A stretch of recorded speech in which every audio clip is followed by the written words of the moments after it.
Hello. आज हम लोग इसका फिजिक्स का पेपर का सलूशन देखेंगे कि इसमें क्या क्या क्वेश्चन आए हैं। तो क्वेश्चन नंबर 31 में अगर हम लोग देखें तो क्या है, lens power is 0.5 D, power दी रखी है और हमें क्या बताना है, फोकल लेंथ। पावर किस में दी रखी है, प्लस में। तो इसका मतलब ये कौन सा लेंस होगा, कॉन्वेक्स लेंस होगा। और पावर का फॉर्मूला होता है power is equal to 1 upon focal length. तो फोकल लेंथ क्या हो जाएगी, 1 अपॉन पावर। कितनी दे रखी है, 0.5। तो फोकल लेंथ कितनी हो जाएगी, इस 2 मीटर प्लस में।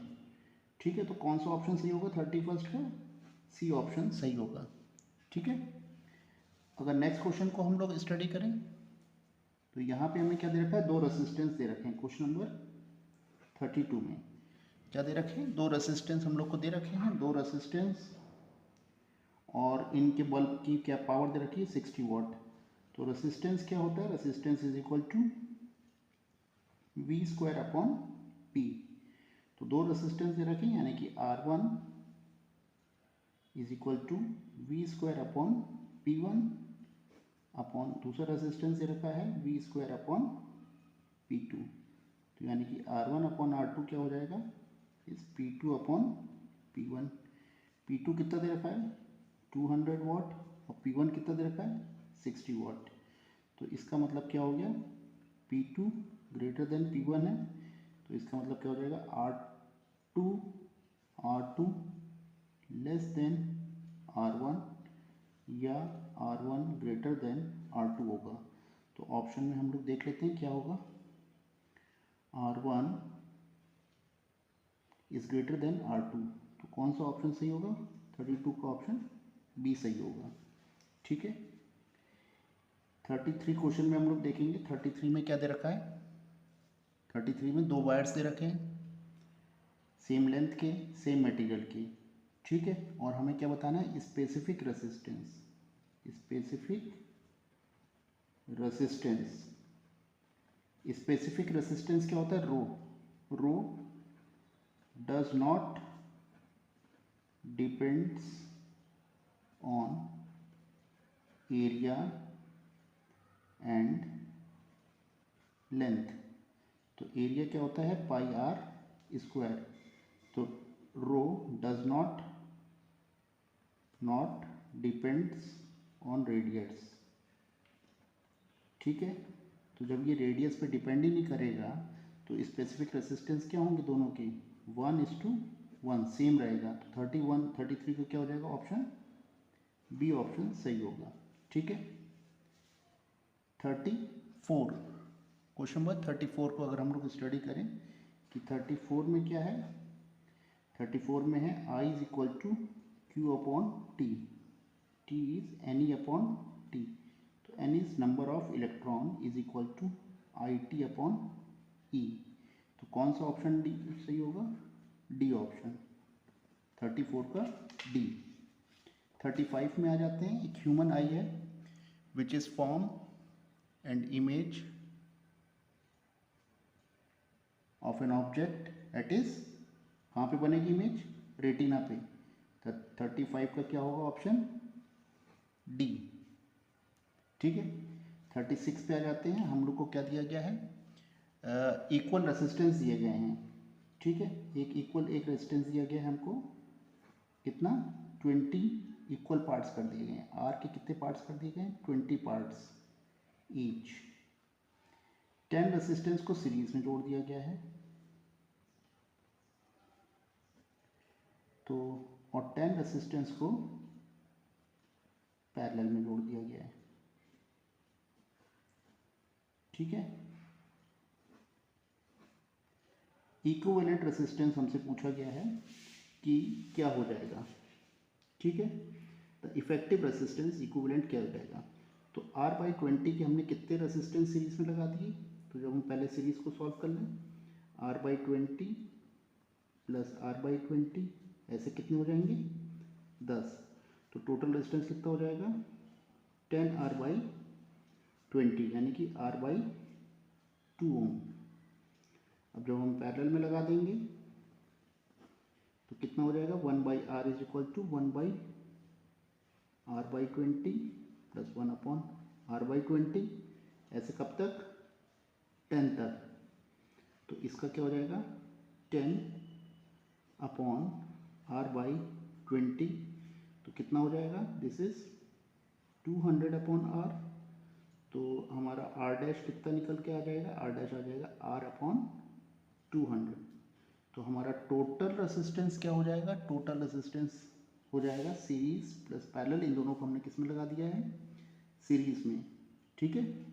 दे are joined in series, the effective resistance of all pieces. तो कितना हो जाएगा, सीरीज रेसिस्टेंस प्लस पैरेलल का रेसिस्टेंस। सीरीज का रेसिस्टेंस कितना आया था, r/2, और पैरेलल का कितना है, r/200। तो 2 कितना हो जाएगा, दिस इज 200, यहाँ पे हो जाएगा 100r प्लस r कितना हो जाएगा 101r/200 ओम। तो कौन सा ऑप्शन सही हो जाएगा, 36 का ऑप्शन सी सही हो जाएगा, ठीक है। क्वेश्चन नंबर 37 में देख रहे हैं हम लोग क्या है, short sightedness is also called myopia. तो 37 का ऑप्शन क्या हो जाएगा, 37 का ऑप्शन हो जाएगा ए। क्वेश्चन नंबर 38 में आ जाते हैं, in a dispersion of light the colour of light that will be bent the most is, कहाँ पे सबसे ज़्यादा लाइट बेंट होती है, वॉयलेट कलर में। तो 38 का क्या हो जाएगा, डी।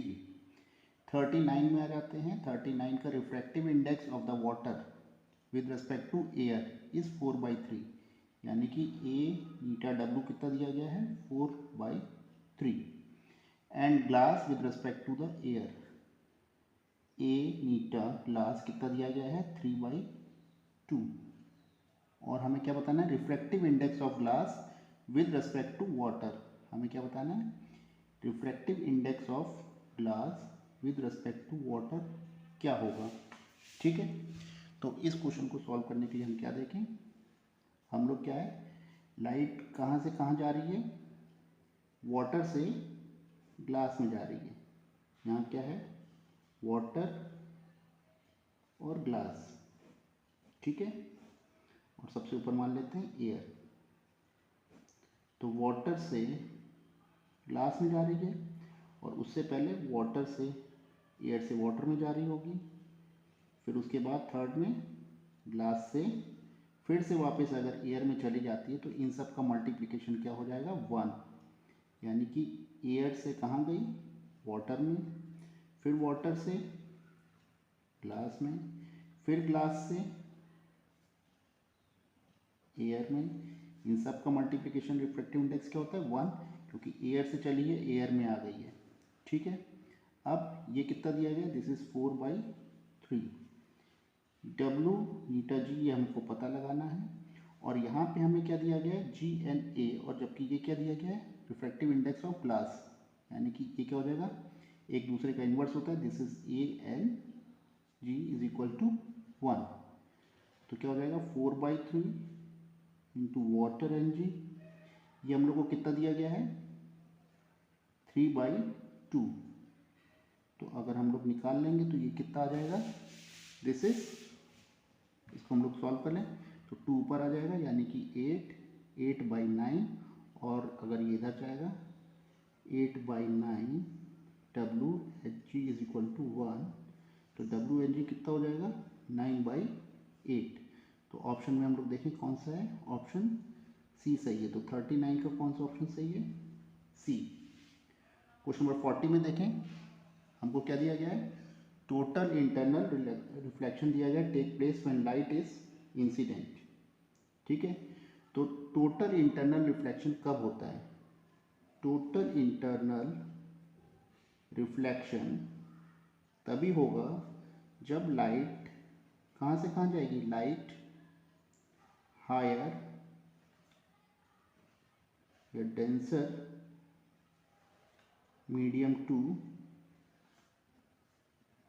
लो डेंसर मीडियम में, ठीक है। तो ये तभी होगा जब डेंसर मीडियम से रेयरर मीडियम की तरफ लाइट जाएगी, तभी टोटल इंटरनल रिफ्लेक्शन हो सकता है, इसकी कंडीशन हमें पता है। तो ऑन द कॉनकेव मिरर ये तो हम लाइट कहाँ से कहाँ जा रही है, उसी की उसी मीडियम में रहेगी, तो ये तो हो नहीं सकता है। Air goes on plane glass surface, यानी कि एयर से ग्लास में जा रही, नहीं। Air from air on plane, ये भी नहीं, एयर से जा रही है, यानी कि डेंसर से रेयर से डेंसर में जा रही है। From inside glass placed in water, हाँ ये वाला पॉसिबल है, क्योंकि यहाँ पे क्या है, denser medium to rare medium में जा रहा है। तो 40 का कौन सा ऑप्शन करेक्ट होगा, डी ऑप्शन यहाँ पे सही होगा। क्वेश्चन नंबर 41, ठीक है। Two conducting wires of the same material, यहाँ पे हमें क्या दिया गया है, दो conducting wire of the same material है, इक्वल लेंथ है, डायमीटर भी सेम है, first connected in series then in parallel. तो अगर दो रेसिस्टेंस हैं और इनको अगर हमने सीरीज में कनेक्ट कर दिया तो रेसिस्टेंस सीरीज का क्या हो जाएगा 2R, और दो रेसिस्टेंस हैं और अगर इनको हमने पैरेलल में कनेक्ट कर दिया तो क्या हो जाएगा 1 upon, this is 1 upon R plus 1 upon R, तो ये कितना हो जाएगा R 1 प्लस 1, ठीक है। तो कितना हो जाएगा 2/R, तो RP कितना हो जाएगा R/2। पैरेलल का रेजिस्टेंस ये हो जाएगा, सीरीज का रेजिस्टेंस ये हो जाएगा, ठीक है। लेकिन हमें अब क्या बताना है, अब हमें बताना है हीट प्रोड्यूस्ड। तो हीट का फॉर्मूला क्या होगा, दिस इज I²RT, ठीक है। तो अब हम यहाँ पे I देखें, I हमारा क्या हो जाएगा, I is V upon R का होल स्क्वायर इंटू RT, ठीक है। तो हीट का फॉर्मूला हो जाएगा V² अपॉन RT, ठीक है। तो क्योंकि हमारा करंट बदलता रहेगा, V² अपॉन T, वोल्टेज क्या है सेम है, तो हीट सीरीज का और हीट पैरेलल का क्या हो जाएगा V² upon R series into T upon V² upon R parallel into T। V² से V² कट गया, T से T कट गया, तो क्या आ गया R parallel upon R series, ठीक है। R पैरेलल कितना हो जाएगा, this is R/2 and R series कितना हो गया 2R, तो रेशियो कितना आ गया R अपॉन 4R, यानी कि 1:4 का, ठीक है। तो कौन सा ऑप्शन सही हो जाएगा, 41 का ऑप्शन सी इज करेक्ट, ठीक है। अब हम आ जाते हैं क्वेश्चन नंबर 42 में।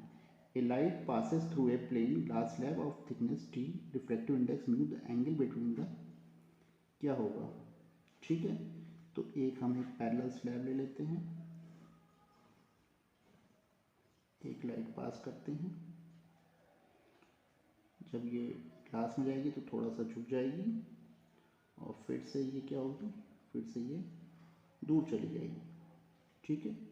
तो जब हम इस लाइट को अगर आगे बढ़ाएंगे तो ये कौन सी रे है, दिस इज इंसिडेंट रे, और ये कौन सी रे है, इमर्जेंट रे। तो दोनों के बीच एंगल क्या है 0 डिग्री, दोनों क्या है पैरेलल है, ठीक है। तो दोनों के बीच एंगल क्या हो जाएगा 0 डिग्री, यानी कि 42 का आंसर क्या हो जाएगा, ए आंसर सही होगा। क्वेश्चन नंबर 67 को सॉल्व करते हैं। यहाँ पे हमें क्या बताना है, 3 रेसिस्टेंस दिए गए हैं और तीनों रेसिस्टेंस कितनी पावर डेवलप कर रहे हैं, पावर कंज्यूम कर रहे हैं, ये हमको पता लगाना है, ठीक है। और पावर का फॉर्मूला होता है दिस इज I²R। तो एक 1 ओम का रेसिस्टेंस है, एक 2 ओम का रेसिस्टेंस है और एक 1.5 ओम का। तो हमें R पता है, I नहीं पता, ठीक है। तो सपोज दैट यहाँ पे हम लोग क्या देख रहे हैं, यहाँ पे अगर कोई करंट, सब लेट एज्यूम कर लें 1 एम्पियर की करंट आ रही है, तो ये करंट 2 पार्ट्स में डिवाइड हो रही है और फिर ये 1 एम्पियर का करंट अगेन 1.5 ओम में जाएगी। तो अगर हम इस 1 ओम के अक्रॉस पावर देखेंगे तो ये कितने पार्ट्स में डिवाइड हो रही है, 1 ओम की पावर, 1 एम्पियर करंट 2 पार्ट्स में डिवाइड हो रही है। तो जिसमें भी रेसिस्टेंस कम होगा उसमें करंट ज़्यादा होगा। तो करंट कितने पार्ट्स में डिवाइड हो रही है, 1 + 2, यानी कि 3 पार्ट्स में डिवाइड हो रही है। तो 2 पार्ट्स 1 ओम में जाएंगे और 1 पार्ट 2 ओम में जाएगा, क्योंकि करंट रेजिस्टेंस की क्या है, इन्वर्सली प्रोपोर्शनल है। तो यहाँ पे करंट कितनी जाएगी, 2/3 एम्पियर इधर चली जाएगी और 1/3 एम्पियर इसके अंदर जाएगी, और इसमें कितनी जाएगी, 1 एम्पियर। तो तीनों की हम लोग पावर निकाल लें, तो 2/3 का स्क्वायर इंटू 1, यानी कि पावर कितनी हो जाएगी P1, 4/9। P2 कितना हो जाएगा, ये वाला अगर हम देखेंगे P2, तो P2 हो जाएगा हमारा I²R 1/9 इंटू 2, यानी कि 2/9 वॉट। और अगर हम लोग P3 देखेंगे, P3 कितना हो जाएगा, I² 1, यानी कि 1.5 या 3/2। तो हमें क्या बताना है, तीनों का रेशियो बताना है, P1 P2 P3। तो P1 कितना हो जाएगा, 4/9, और ये रेशियो कितना हो जाएगा, 2/9, और ये रेशियो कितना हो जाएगा, 3/2। तो हम सबके डिनोमिनेटर को अगर बराबर कर दें तो 2 से मल्टीप्लाई कर दें, यानी कि 18।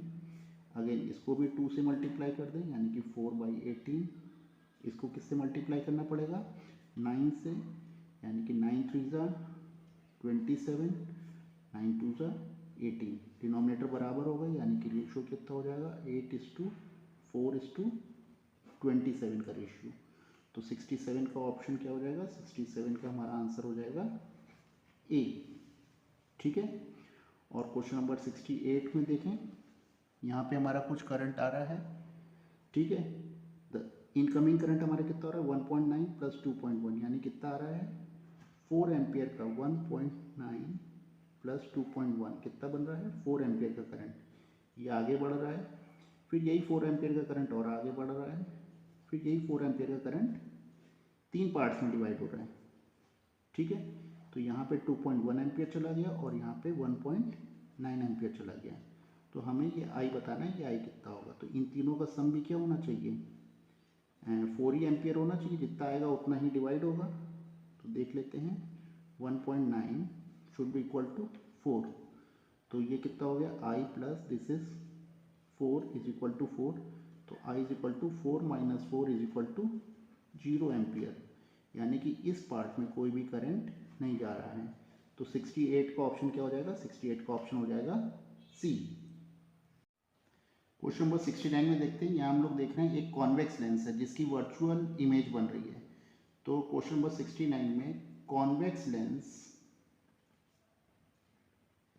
और कैसी इमेज बना रहा है, वर्चुअल इमेज तभी बनेगी जब ऑब्जेक्ट कहाँ रखा हो, पोल और फोकस के बीच में रखा हो, यानी कि लेस देन फोकस एंड या बिटवीन फोकस एंड लेंस में हो। ठीक है, ऑब्जेक्ट कहाँ प्लेस्ड हो, फोकस एंड लेंस के बीच में प्लेस्ड हो, तभी हमारी इमेज वर्चुअल बनेगी। तो ये कह रहा है यहाँ पे कितने दूर रखा गया है, 18 सेंटीमीटर पे रखा गया है। तो हम एक कॉन्वेक्स लेंस बना देंगे, यहाँ पे हमको एक ऑब्जेक्ट रखा गया है 18 सेंटीमीटर दूर पे। ठीक है, तो इसकी फोकल लेंथ क्या होगी, फोकल लेंथ डेफिनेटली 18 से ज़्यादा होगी, तभी इसके बीच में अगर आएगा लेंस और फोकस के बीच में, तभी इमेज वर्चुअल बनेगी, अदरवाइज नहीं बनेगी। तो ये कह रहा है 6 सेंटीमीटर, ये होगा नहीं, 15 सेंटीमीटर ये भी नहीं होगा, लेस देन 80 सेंटीमीटर ये भी नहीं होगा, ग्रेटर देन 80 सेंटीमीटर ये होगा। 69 का ऑप्शन क्या होगा, बी हमारा सही होगा। ठीक है, अब हम लोग आ जाते हैं क्वेश्चन नंबर 70 पे। क्वेश्चन नंबर 70 में हमें क्या दे रखा है, इतने सारे 1 2 3 4 5 रेजिस्टेंस दिए गए हैं, सब इक्वल वैल्यूज़ के। हमें हर एक रेजिस्टेंस की क्या करनी है, वैल्यूज़ बतानी है कि ये वैल्यू क्या होगी। ठीक है, तो हम इसको फिगर बना लेते हैं।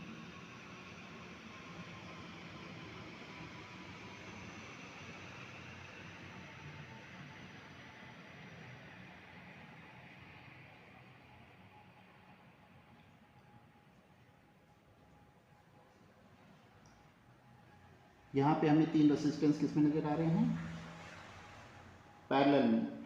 ठीक है। तो ये तीनों रेजिस्टेंस किसके अंदर हैं, पैरेलल में। तो ये कितना हो जाएगा, तीनों रेजिस्टेंस की वैल्यू क्या हो जाएगी, इसको अगर हम लोग अभी सॉल्व करते हैं तो देखते हैं क्या हो जाएगी। ये है आर, ये आर, ये आर। अगर हम इन तीनों रेजिस्टेंस की वैल्यू को सॉल्व करेंगे तो ये वैल्यू आ जाएगी हमारी इस R/3, और R/3 और I किस में लगे हुए हैं, सीरीज में। ठीक है। तो अब हमारा ये रेजिस्टेंस कितना हो जाएगा, दिस इज 4R/3, और ये इस R के साथ किस में लगा हुआ है, पैरेलल में लगा हुआ है। ठीक है। तो इसको अगर हम लोग सॉल्व करेंगे तो ये आ जाएगा हमारा इस 4R/7। ठीक है। तो हमारा रेजिस्टेंस इक्विवेलेंट, लेकिन हमारा इक्विवेलेंट रेजिस्टेंस किसके बराबर है, ये R इक्विवेलेंट रेजिस्टेंस कितना दिया गया है, 1। तो 4R/7 किसके बराबर है, 1 के। तो रेजिस्टेंस किसके बराबर होगा, 7 × 1/4, यानी कि R = 7/4 ओम के बराबर होगा। तो क्वेश्चन नंबर 70 का कौन सा ऑप्शन सही होगा, सी। क्वेश्चन नंबर 71 में हम लोग को क्या दे रखा है, एक कॉनकेव मिरर दे रखा है, और मैग्नीफिकेशन होता है -v/u, और मैग्नीफिकेशन होता है इमेज का साइज अपॉन ऑब्जेक्ट का साइज। ये कितना दे रखा है, इमेज का साइज हमारी इन्वर्टेड है, यानी कि ये -3 है, और ऑब्जेक्ट का साइज कितना है, 2 सेंटीमीटर, यानी कि ये 2 है। ठीक है।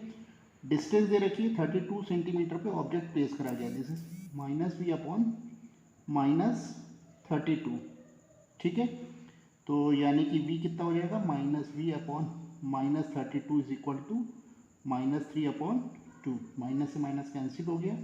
तो v कितना हो जाएगा, -3/2 × 32, दिस इज 16। v कितना हो जाएगा, -48 सेंटीमीटर। ठीक है। तो हमारा ऑप्शन बी और डी में से हो सकता है। अब हम लोग कॉनकेव मिरर का फॉर्मूला देख लें, 1/f = 1/v + 1/u। v कितना है, 1/-48, u कितना है, -32। तो जब हम इसको सॉल्व करेंगे तो ये कितना आ जाएगा हमारा, -f = -96/5, which is equal to -19.2 centimetre. तो कौन सा ऑप्शन सही हो जाएगा, 71 का हमारा ऑप्शन बी सही हो जाएगा। ठीक है। क्वेश्चन नंबर 72 में हम लोग देख रहे हैं, यहाँ दो रेजिस्टेंस क्या है, पैरेलल में लगे हैं। हमें क्या बताना है, एमीटर की वैल्यू बतानी है और वोल्ट मीटर की वैल्यू बतानी है, यानी कि 5 ओम में कितना करंट जा रहा है वही हमारा एमीटर रीड करेगा, और 1.25 के अक्रॉस जितना भी वोल्टेज होगा यही हमारा वोल्ट मीटर रीड करेगा। तो सबसे पहले हम लोग टोटल करंट पता करने की कोशिश करें, उसके लिए हमको इक्विवेलेंट रेजिस्टेंस पता करना पड़ेगा। तो ये रेजिस्टेंस 5 ओम है, और ये रेजिस्टेंस 15 है, और ये 1.25 है। तो ये दो रेजिस्टेंस पैरेलल में है, इसको जब हम सॉल्व करें तो दिस इज 3.75, और ये 1.25 पे क्या है, सीरीज में लगा हुआ है। तो R इक्विवेलेंट कितना हो जाएगा, दिस इज 5 ओम। तो I कितना हो जाएगा, V/R इक्विवेलेंट। V कितना है, 20 वोल्ट अपॉन 5, करंट कितना हो जाएगा, 4 एम्पियर। 4 एम्पियर का करंट कितने पार्ट्स में डिवाइड होगा, ये है 5 ओम और ये है 15, यानी कि 4 पार्ट्स में सॉल्व डिवाइड हो जाएगा। तो यहाँ पे करंट अगर ये 4 एम्पियर आ रहा है, तो जो ज़्यादा रेजिस्टेंस होगा उसमें कम करंट जाएगा, और कम वाले में ज़्यादा करंट जाएगा। तो इसके अंदर चला जाएगा 3 एम्पियर, और इसमें चला जाएगा 1 एम्पियर 15 ओम वाले में, और 1.25 वाले में कितना करंट जाएगा, दिस इज 4 एम्पियर। तो यहाँ पे अगर हमारा क्या लगा हुआ है, अमीटर लगा है, तो अमीटर की रीडिंग कितनी हो जाएगी, 3 एम्पियर। और वोल्ट मीटर क्या होता है, वोल्ट मीटर होता है करंट इंटू V = IR। तो 1.25 × 4, ये कितना हो जाएगा, दिस इज हमारा हो जाएगा 5 3 15 5। ठीक है। तो ये हो जाएगा 5 वोल्ट। ठीक है। तो हम ऑप्शन देखें कौन कौन से सही है, ऑप्शन बी सही है। तो 72 का ऑप्शन क्या हो जाएगा, 3 एम्पियर एंड 5 वोल्ट। ठीक है। क्वेश्चन नंबर 73, यहाँ पे एक रे है जो ट्रेवल कर रही है एक मीडियम से दूसरे मीडियम में। ठीक है, तो ये नॉर्मल हो गया, एक मीडियम से दूसरे मीडियम में ट्रेवल कर रही है। ये है हमारा 53 डिग्री और ये कुछ एंगल है हमारा आर। ठीक है, तो eta is equal to sine I upon sine R. तो साइन आर क्या हो जाएगा, this is sine I upon sine I हमारा कितना दे रखा है 53। 53 इज इक्वल टू 4 अपॉन 5। तो 4 अपॉन 5 और नीटा की वैल्यू कितनी दे रखी है 1.6। ठीक है, तो कितना हो जाएगा 1.6 इंटू 5 हमारा हो जाएगा, अगर हम इसको सॉल्व करेंगे तो दिस इज 40 अपॉन 80 इज 1/2। तो sine R is equal to 1/2। R is equal to कितना हो जाएगा अराउंड, साइन 60 की वैल्यू क्या होती है 1/2, साइन 30 की वैल्यू होती है 1/2। तो आर हमारा क्या हो जाएगा 30 डिग्री। तो ऑप्शन हमारा क्या सही हो जाएगा 73 का ऑप्शन डी। ठीक है, R is equal to 30 degree. ठीक है। क्वेश्चन नंबर 74 में हम लोग देख रहे हैं एक फिश पानी के अंदर है और पानी के अंदर से वो बाहर देख रही है, यानी कि ये एक डेंसर मीडियम में है और डेंसर से वो कहाँ देख रही है, रेयरर में देख रही है। जब डेंसर से रेयरर में देख रही है तो ये एंगल क्या हो जाएगा, क्रिटिकल एंगल के बराबर हो जाएगा, यानी कि रिफ्रैक्टिव इंडेक्स क्या हो जाएगा 1 अपॉन साइन सी के बराबर हो जाएगा जब हम डेंसर से रेयरर में की तरफ देखते हैं। ठीक है, तो साइन सी हमारा क्या हो जाएगा, क्रिटिकल एंगल साइन सी हो जाएगा 1 upon mu which is equal to 3/4।